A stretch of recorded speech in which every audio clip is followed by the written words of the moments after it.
कांग्रेस ने गरीबों को गड्ढे खोदने में उलझाया। मोदी सरकार 125 दिन के रोजगार और जी राम जी विधेयक से रचेगी विकसित भारत का इतिहास, ये वंदना पोपली ने कहा है। भारतीय जनता पार्टी के रेवाड़ी जिला अध्यक्ष श्रीमती वंदना पोपली जी ने केंद्र की के मोदी सरकार द्वारा प्रस्तुत क्रांतिकारी विकसित भारत गारंटी फॉर रोजगार एंड आजीविका मिशन यानी वीबी जी राम जी विधेयक 2025 का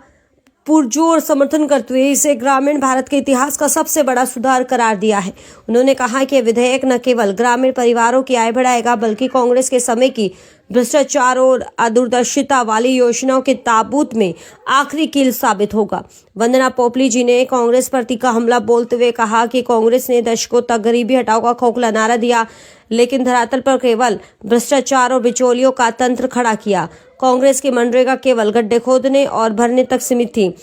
जिससे कोई स्थायी संपत्ति नहीं बनी।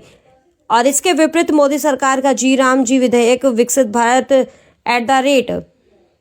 2047 के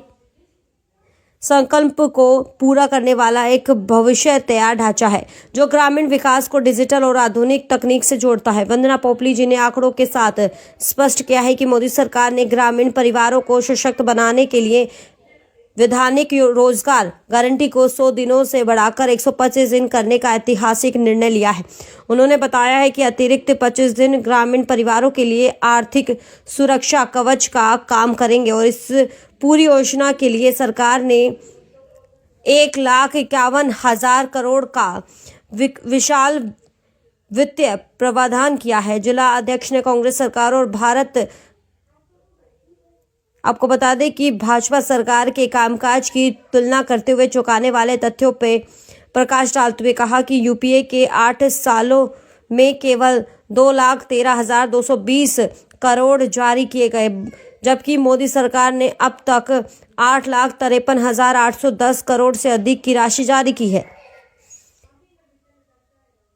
तो वहीं जी राम जी विधेयक का हरियाणा के विषय में वंदना पोपली ने बताया कि हरियाणा जैसे कृषि प्रधान राज्य के लिए यह विधेयक विशेष रूप से लाभकारी है, क्योंकि विधेयक में राज्यों को यह अधिकार दिया गया है कि वे बुवाई और कटाई के 60 दिनों को अधिसूचित कर सके, ताकि खेती के सीजन में मजदूरों की कमी न हो और ग्रामीण अर्थव्यवस्था सुचारू रूप से चले। अब केवल गड्ढे नहीं खोदे जाएंगे, बल्कि विकसित भारत राष्ट्रीय ग्रामीण अवसंरचना स्टेक के तहत जल सुरक्षा, ग्रामीण सड़कें, जलवायु अनुकूल परिसंपत्तियां और आजीविका से जुड़े स्थायी कार्य किए जाएंगे। वंदना पोपली ने अंत में कहा कि हरियाणा और विशेषकर रेवाड़ी का हर ग्रामीण परिवार इस विधेयक से लाभान्वित होगा। हरियाणा में जारी धनराशि के आंकड़ों का हवाला देते हुए उन्होंने कहा कि यूपीए के समय हरियाणा के मात्र 1,477 करोड़ रुपए मिले थे, जिससे मोदी सरकार ने बढ़ाकर 4,929 करोड़ से अधिक कर दिए गए हैं। यह स्पष्ट करता है कि भाजपा ही गरीबी की सच्चाई हमदर्द है और जी राम जी विधेयक ग्रामीण भारत के उज्जवल भविष्य की नींव है।